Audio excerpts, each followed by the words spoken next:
Good evening, friends. Today we are going to see a new topic under market mechanism.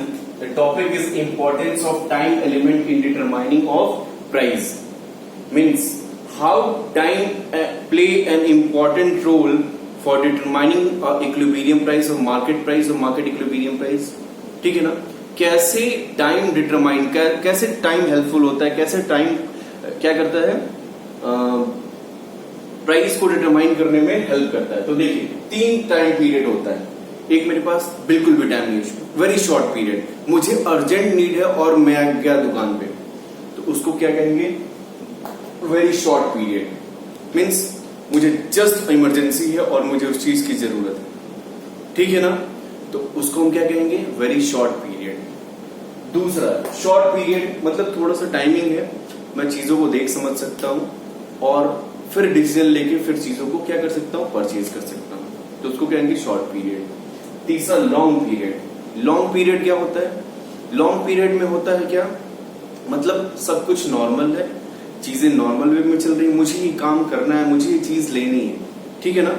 तो मेरे पास तमाम options होंगे, मैं तमाम दुकानों पे जा सकता हूं, मैं तमाम अपने प्राइस को मैच कर सकता हूं और फिर मैं अपने अकॉर्डिंग वो चीज को जो सबसे कम कीमत होगी उसको मैं टेक ओवर कर लूंगा. तो मेरे पास 3 कंडीशन है, short, very short, short period, long period. एक और होता है very long period, very long period.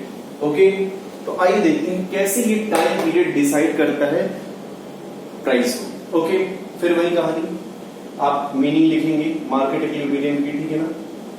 क्या होता है वेरी शॉर्ट पीरियड को, उसके बाद डिफाइन करेंगे ये चीजें. वेरी शॉर्ट पीरियड में क्या हो गया, मैंने डेफिनेशन आपको नोट्स में भेजा था, उसको आप देख लीजिएगा. ठीक है, फिर आइए देखते हैं वेरी शॉर्ट पीरियड क्या होता है. वेरी शॉर्ट पीरियड में चीजें कैसे डिसाइड की जाती है.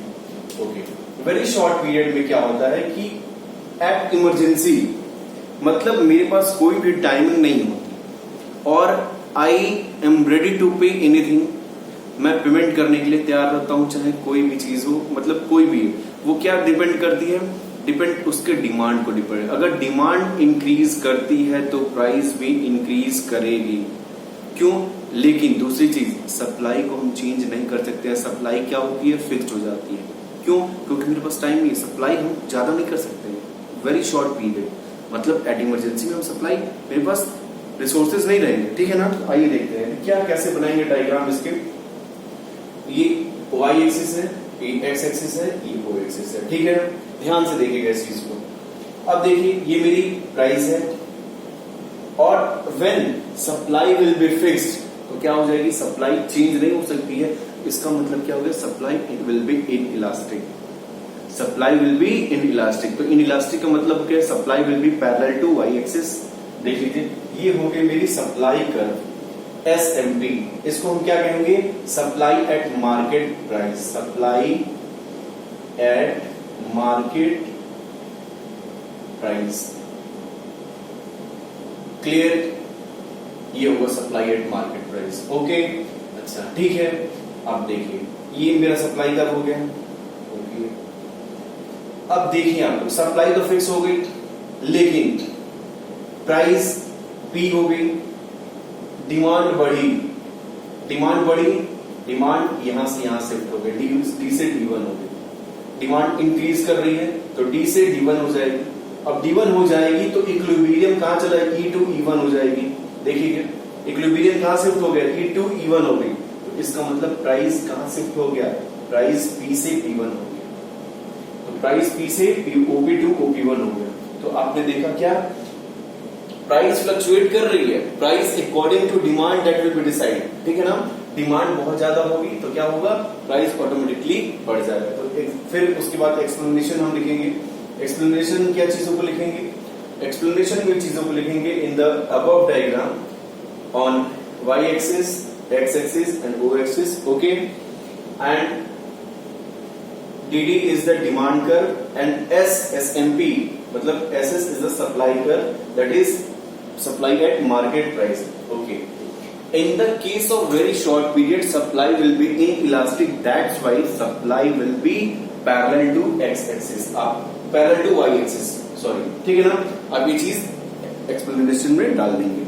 ओके, अब क्या हो गया, अब उसमें एक्सप्लेनेशन में क्या लिखेंगे, if demand will increase then demand curve will shift from dd to d1 from dd to d1 getting more, मतलब डिमांड शिफ्ट हो गया। अच्छा, डिमांड शिफ्ट हुआ, when demand will be shift to right side then equilibrium equilibrium will shift from E to E1 हो जाएगा। Okay बात, तो अब कंक्लूजन पे आते हैं। कंक्लूजन में पहला कंक्लूजन क्या हो जाएगा, सप्लाई विल बी सेम, मतलब इक्विलिब्रियम क्वांटिटी इक्विलिब्रियम क्या है देख लीजिए, OQ to OQ बस OQ, supply will not be change, supply will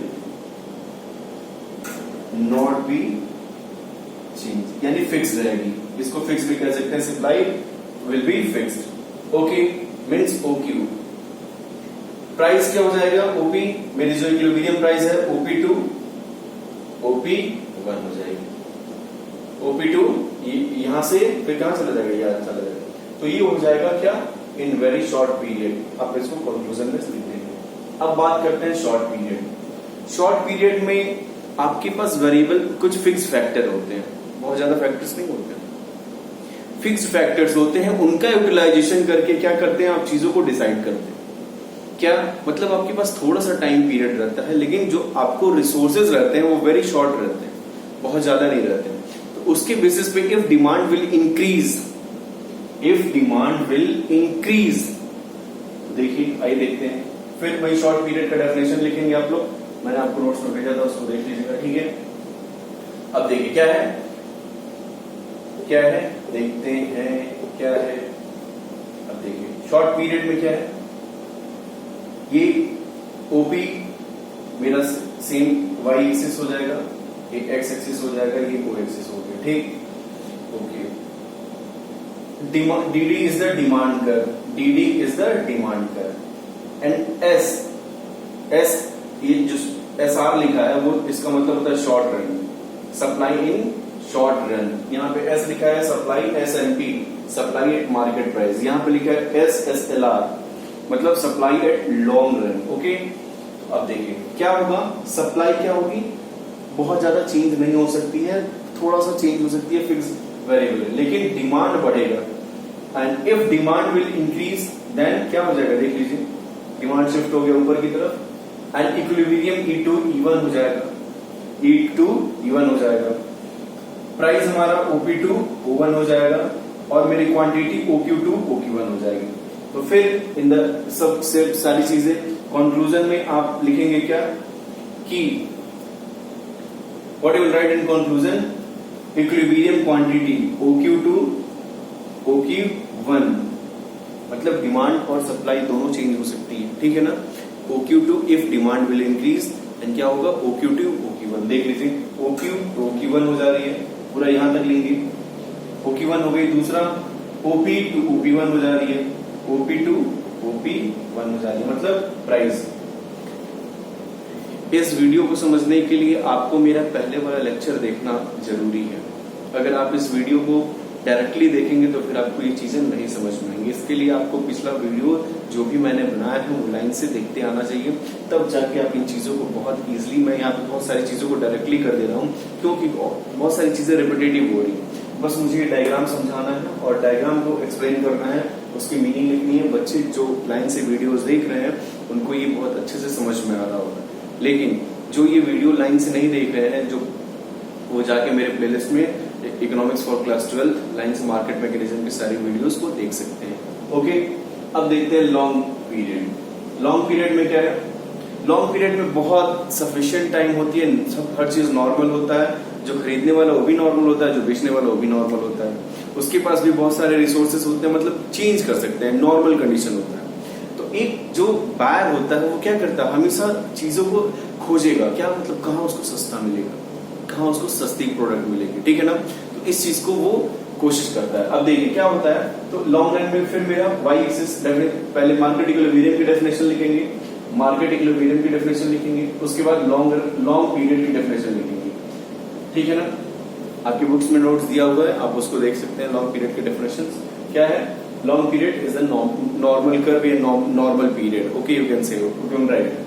okay, अब देखिए क्या है, y एक्सिस, x एक्सिस और o एक्सिस। ओके, अब देखिए क्या है कि नॉर्मल है, p है मेरा, ये p है, ऊपर वाला जो कर्व है वो p है, ठीक है ना, ऊपर वाली line. dd is the demand curve and d1 is the when demand will increase, ठीक है ना।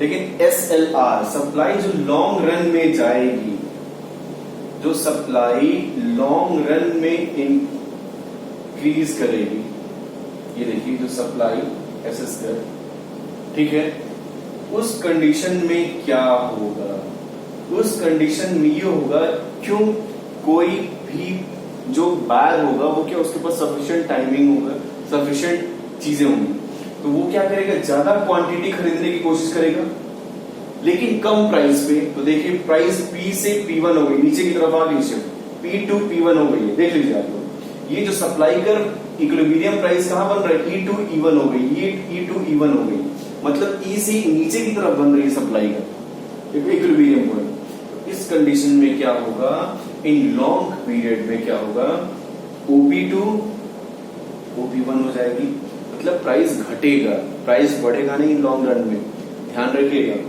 और लेकिन क्वांटिटी बढ़ेगी, क्वांटिटी बढ़ेगी, OQ to OQ1 हो जा रही है, देखिए OQ to OQ1 हो जा रही है। तो कंक्लूजन में आपको यही तो लिखना है, आपको फिर इसको एक्सप्लेन करेंगे, क्या एक्सप्लेन में, इन the above diagram y axis x axis on O, ठीक है ना। अब यहाँ पे प्राइस, यहाँ क्वांटिटी लिखना मत भूलिएगा, प्राइस क्वांटिटी लिखना मत भूलिएगा, ये मैं इसलिए नहीं बता रहा हूँ क्योंकि आप इसके पीछे चीजों को मैं बता चुका हूँ, ठीक है ना, लेकिन फिर भी मैं उसको रिपीट कर दिया। प्राइस क्वांटिटी, ओके, तो आप क्या करेंगे, इन the above graph on y axis that is price and x axis that is quantity, okay okay. dd is our demand curve, normal demand curve, and d1 is the dd is the demand curve and SLR is the normal supply curve, ठीक है ना। where SLR where to intersect to dd, that will be equilibrium point, ठीक है। when demand will increase, the demand will shift from D to D1, demand shift हो गया D1, ठीक है ना, and equilibrium will also shift E to E1, ठीक है ना। आप इसको ऐसे पूरा बकायदे एक्सप्लेनेशन में लिखेंगे। अच्छा, फिर कंक्लूजन में पहला पॉइंट क्या लिखेंगे आप, जो इक्विलिब्रियम प्राइस होगा, इक्विलिब्रियम प्राइस क्या होगा, शिफ्ट होगा कहां से, OP to OP1, OP to OP1। अब देख रहे हैं OP ऊपर वाला है, P ऊपर वाला है, P नीचे, P1 नीचे। मैंने तीनों डायग्राम में आप तीनों चीजों को आप अलग अलग मान के कर सकते हैं। ये तीनों डायग्राम एक में भी बन सकते हैं, तीनों डायग्राम मैंने अलग अलग आपको अच्छे से समझाने के लिए बना दिया।